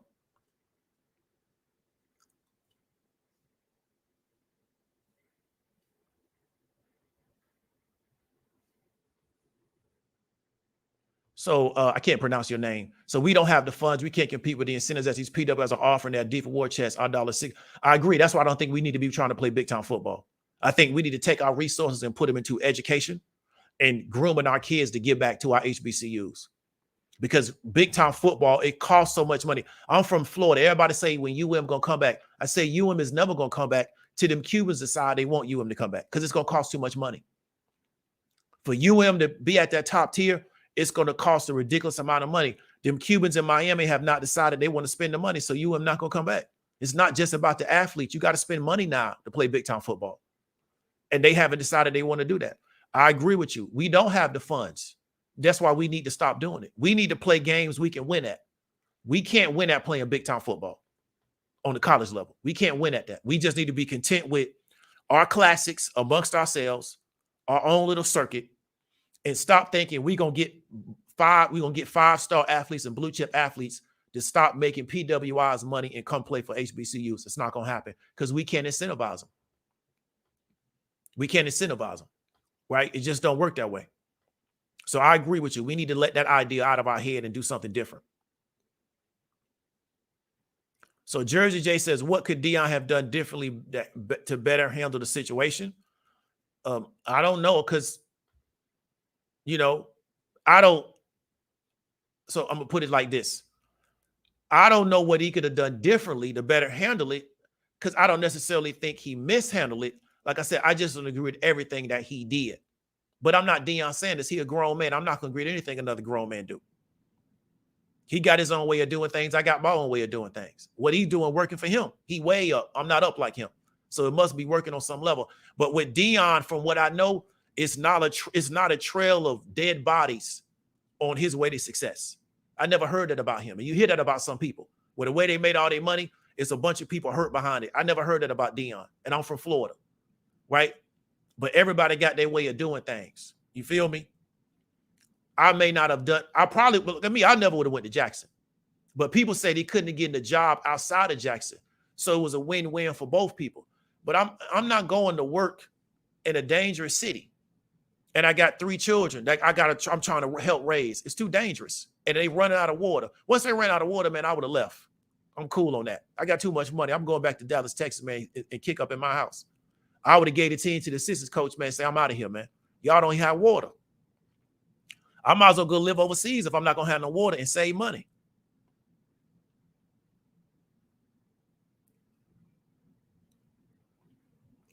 Now, I don't think we abandon sports. I think we need to try to abandon big-time football.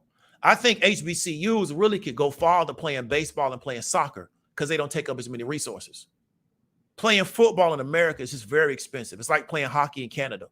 It just takes a lot of money to compete at a high level because of the amount of money that's put into it. But why don't we just play soccer? Soccer's real cheap to play. And we can develop soccer clubs. Everybody just play soccer. But we got a football culture in America. Everybody want to play soccer. I'm sorry. Everybody want to play football in America, especially in the Southeast. And I don't know if Jackson's on the west of the Mississippi or east of the Mississippi, but it is somewhat the Southeast. The Southeast, the Southwest, the West Coast, and in parts of the Midwest, everybody want to play football. Football is a very expensive sport. especially on the college level. I mean, when you look at what these schools spend to play football, it's ridiculous, man. It don't even make no sense. It's just ridiculous. That money can be used to educate people, you know, to develop people, to give people skill sets, trades, and stuff like that. Man, leave that football alone. All you're gonna do is get CTE.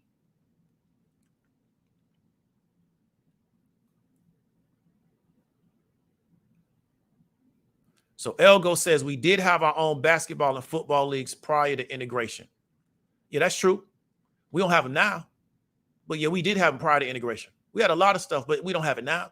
And the problem is you can do it now. You just got to pay for it. That's where we start having the issue. You can do it now. You can start a basketball league right now. Pay for it. Start a football league right now. Pay for it. You know, when the USFL started back in the day, they paid more than the NFL. That's how they built their league out. Right? When the USFL started back in the day, you might be too young to remember the USFL. When they started back in the day, they paid more than the NFL. That's how they built their league. They put bread on the table. That's what you got to do. Right? Especially with football. Football players should make as much money as they can because you get hurt playing football.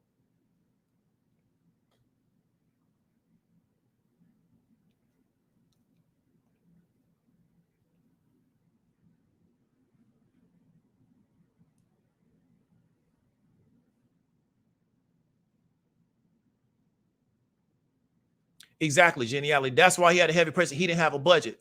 So what we trying to ask Prime to do is you got to just leverage social media to recruit. That man shouldn't have to do that every day. So he constantly got to do content to try to keep his name out there because they didn't give him a recruiting budget. And everybody's cool with that. You don't see Nick Saban doing that. You don't see the coach of Michigan doing that. You don't see the coach of USC doing that. So Prime got the charisma to do it. But what if he decide one day I don't want to do that all the time? But no, he got to do it because we don't want to put no money behind him. Yeah, y'all put people through a lot, man. Like, I think sometimes we don't realize what we put people through to try to help us. And then if they don't want to go through it, we say, well, they a bad person. But when it comes to them other people, y'all don't put them through nothing. I'm not talking about you. I'm just saying us. We don't put other people through nothing. We just put our own people through stuff. Everybody don't want to go through that, especially as they get older. They be like, man, I'm tired of that.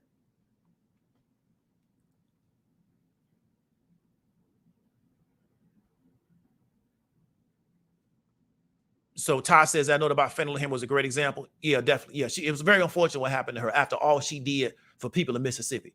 But nobody's going to talk about that. They're going to make it seem like, well, that's what you should do. But yeah, it's very unfortunate what happened to Fannie Lou, as much as she was trying to do for people in Mississippi. And, you know, I respect the history of Jackson, the history of the black folks in Mississippi, but we can't expect people to walk a tightrope every day. With nothing. If they fall off that tightrope, they fall straight to their death. We can't expect people to keep operating like that. So Roscoe says, why does someone have to force anything? Why can't the HBCUs compete, make themselves attractive as institutions instead of attracting themselves to one person? I feel you.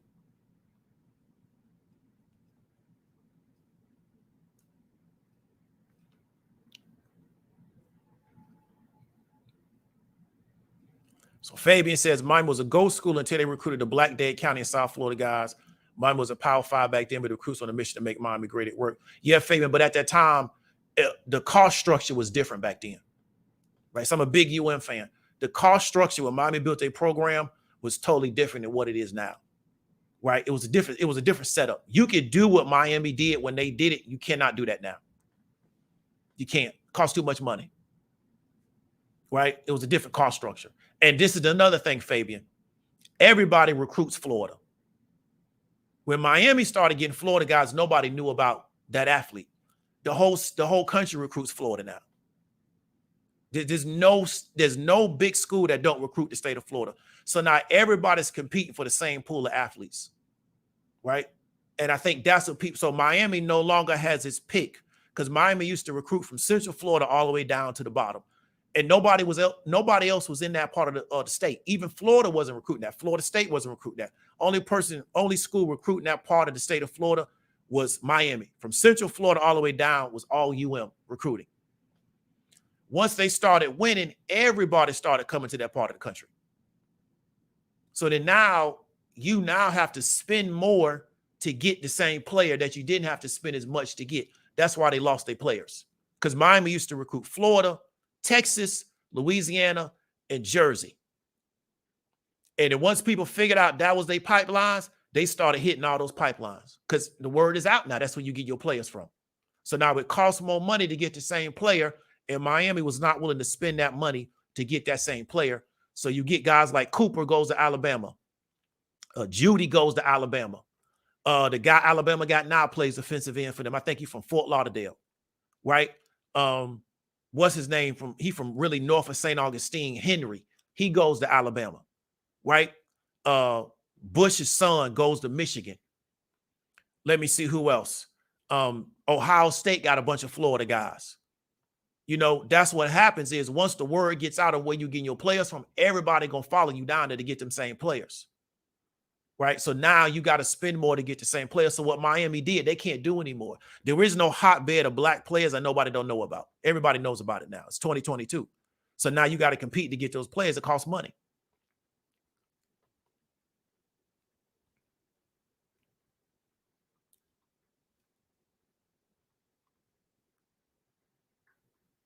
DJ Cadillac said, I stood in line 2 hours to get into a small stadium for a JSU game. It was fully executed. I wanted to go to one of their homecomings, but that's probably not going to happen.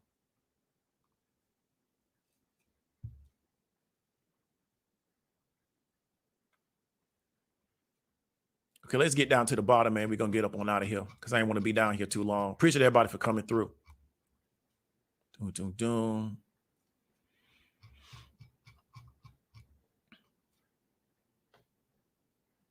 So C. Russell says it'd be better if we focus on science, technology, and business. Kennesaw State B program allows students to trade with contribution from endowment. Yeah, I agree. And we also got to indoctrinate our students to give back, right? So I agree with that, but also you got to indoctrinate because those other big schools, Mr. G talked about the Harvards and the Columbias, they indoctrinate their students to give back to the school.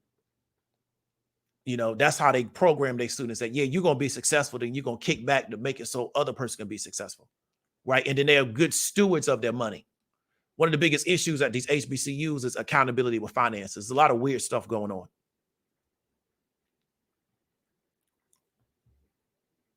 Yeah, Coach Dave, he need money though. He need money to recruit, right? He need money to recruit. That's the problem. But appreciate your comment.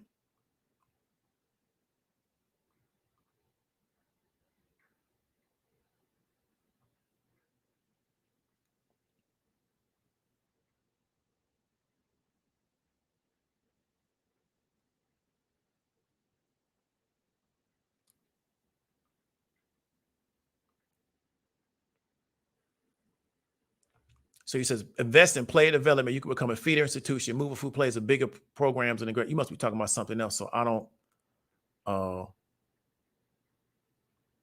know. So Jackson's east of the river. Okay, so they are in the SEC. They are in the southeast. My bad. They east of the Mississippi. I didn't know. So Claude says no black man wants to play soccer. It's not cool. Soccer is European. Well, Africans play soccer, right? And where I'm at in the Atlanta area, soccer's real big. Soccer's also big in Orlando too. But soccer's real big here. And they're kind of leading the push. Atlanta and Orlando are kind of leading the push for soccer in the Southeast. But yeah, Africans play soccer. And they 100% black. And so if I'm Jackson, I'll recruit Africans, right? I'll recruit Dominicans to play baseball. They black too, right? I don't need American blacks to play this stuff. I just need y'all to fill this spot out. And I can build in these lower resource intensive sports because football is just a really expensive sport to play. It just takes a lot. It takes a lot of space, takes a lot of equipment, takes a lot of training. You need a lot of therapy because everybody keeps getting hurt. I'd rather just let people play soccer. I can recruit Brazilians. They black too. So it's a lot of black people, black people all over the world. It's a lot of black people I can get to play soccer because soccer is the number one sport in the world. Quiet as kept. Right? It's the number one sport in the world. Quiet as kept. It's a lot of black people play soccer because it's the number one sport in the world. So I go to Africa, just get all my players and bring them over here. Right? Because when I was in high school, all our soccer team was Haitians. Right? And they was good too. They was all Haitians though.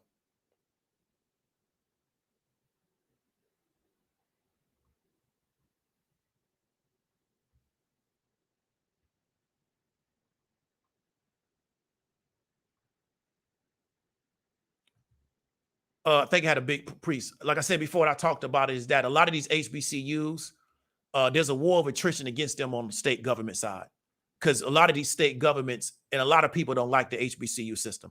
So they're trying to, using a war of attrition, get rid of them.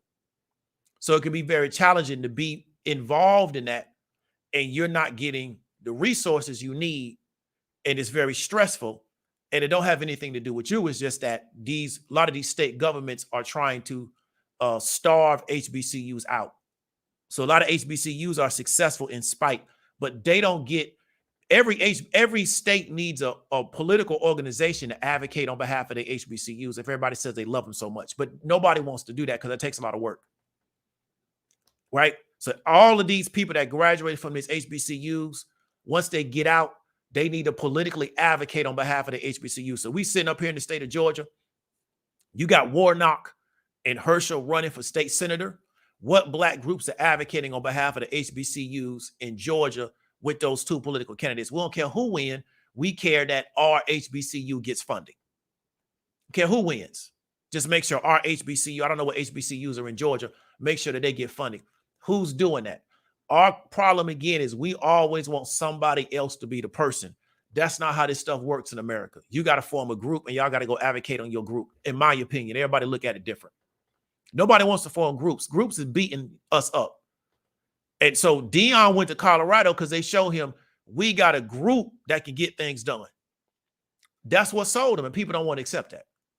It ain't about white or black. They sold him on we got a group that can get stuff done, and nobody wants to accept that. They're not up there talking, they getting it done. And of course they can do more than Jackson can do, but what did Jackson even try to do to show him that he was valuable to them?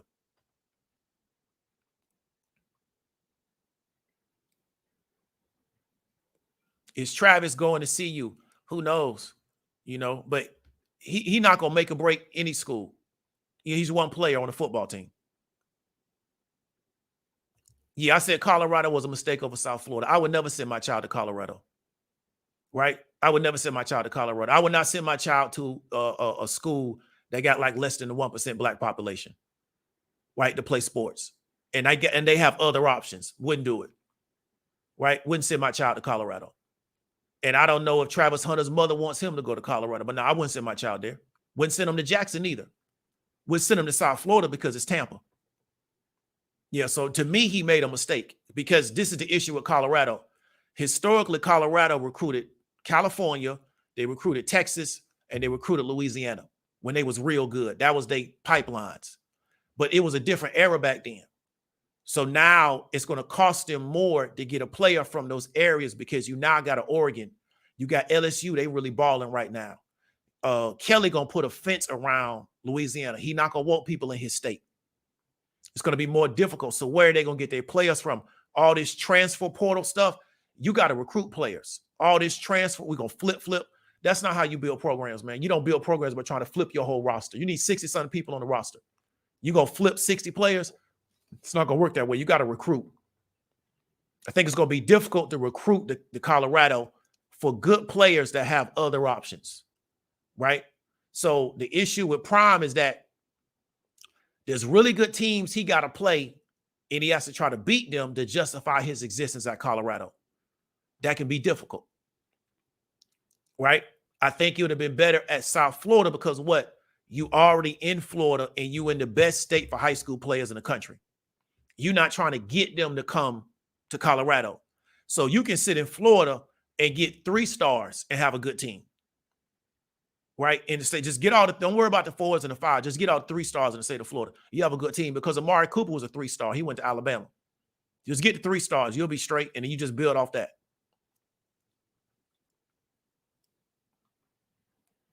All right. So that's pretty much it. Appreciate everybody for the super chats. I know I didn't read them out because the thing started moving too big.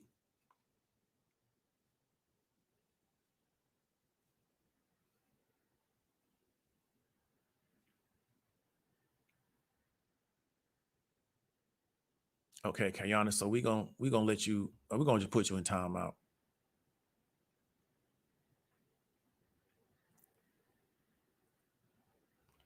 So sportsmen say grew up playing soccer in Section 8 Southeast Linda, but no lanes to go. Well, that's gonna change for a younger version of you. Ain't got to worry about that because Blank got a plan. He gonna put a sports academy down here for soccer. I think he might already have it. It might be in Marietta. I remember he was doing it last I heard. Right. So the younger you ain't gonna have to worry about that. They're gonna make soccer real, real big out here. Real big. Like real big. Blank gonna put paper behind that because he know that's the wave.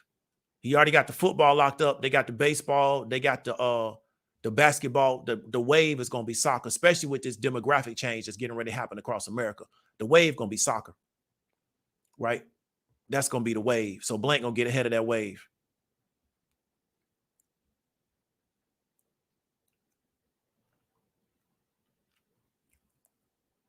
So Fred Dorsey say Tampa ain't all that. Okay, so what we gonna do? We gonna get you out of here because we see you just trolling. All right, man. So I appreciate everybody for coming through. Like I said, is that we wanted to bring people on to actually talk about something that I thought could be a little bit more productive than just trying to bash Deion, because he gonna be all right regardless of what he do, because he good. And I didn't think it was going to be productive to let people just get mad at Deion. And then once they get off, they got to go back to their real life. The problem with what he faced is structure. Because let me give you an example. One day Saban's not going to coach at Alabama anymore. They still going to have their school and everything's still going to fall in place. Because why? They got structure. Georgia got rid of Mark Richt and they brought in Kirby. And they kept it moving. Why? Because they had structure there. They had structure in place. We can get as mad as we want to. We can yell and scream. We can emote. We can get all that off our chest. We can let people take our anger and point it in the wrong direction because we're mad about a lot of stuff, and I get it. But until we say we're going to just lock in and build structure and go through the hard part of doing that, we never going to have nothing in this world because we're competing against other people that have built structure. Is it going to be opposition? Yes. Are you going to lose people? Yes. Are people going to beat you sometime? Yes. But you got to build structure because what Jackson should be able to do is move Deion out and move somebody else in to keep the ball rolling. He don't want to be there. That's cool. Because I worked at jobs. When I left, nothing happened to the job. They kept doing what they was doing. Why? Because they had structure there. So no job was dependent upon me working there. Once I left, they kept going. Why? Because they had structure before I got there. And I think that's what we don't want to do. We want to just get mad and let people organize our anger instead of focusing on, well, how can we prevent this from happening again? Well, let's build structure. We need to find the one black person that's going to just work at a black school and deal with less because they just so committed to the work, right? And not worry about how the back end of their life going to look like. That's what we're really looking for. And we shouldn't be looking for that person. We should want people that want to promote themselves because they're going to promote us at the same time. And then when they leave, they move on. We put somebody else in that position. And so we're looking for a young, energetic person that got a lot of ambition because they're going to get us to that next level. They move on to their next situation. We just bring in another young, ambitious person. You got jobs that live off that type of stuff. That's how they make all their money. But they got structure there. And we don't want to do that work. And we haven't been taught how to do that kind of work. And we're not encouraged to do that kind of work because everything got to be a quick come up. It got to be a quick turnaround. And everybody want to look at the back end of the situation as opposed to dealing with the process. And I just think that's not going to work for us. We'll figure it out one day or we'll never figure it out. Right. But it is what it is. So I appreciate everybody for coming through. We never do a Monday live stream, but I just wanted to do this so we can go ahead and get over it and get around it. But I want to really encourage everybody. It ain't just about doing your own thing. Try to figure out how you can build some type of structure and integrate people in it that can help them. And it ain't just based on you being this superhero because nobody's a superhero. Right? We all going to pass one day. We're not going to be here. So what can you do to where when you gone, is something going on past just you? Right? Because black people are too superhero focused. Right? It's always this one person that's going to come out of the sky and save everybody. That's not how the world works. Right? It don't work that way. And a lot of black people have gone crazy trying to live up to that expectation. And it don't work, man. That's not how this world is built. Appreciate everybody for coming through, man. Y'all be easy, be safe.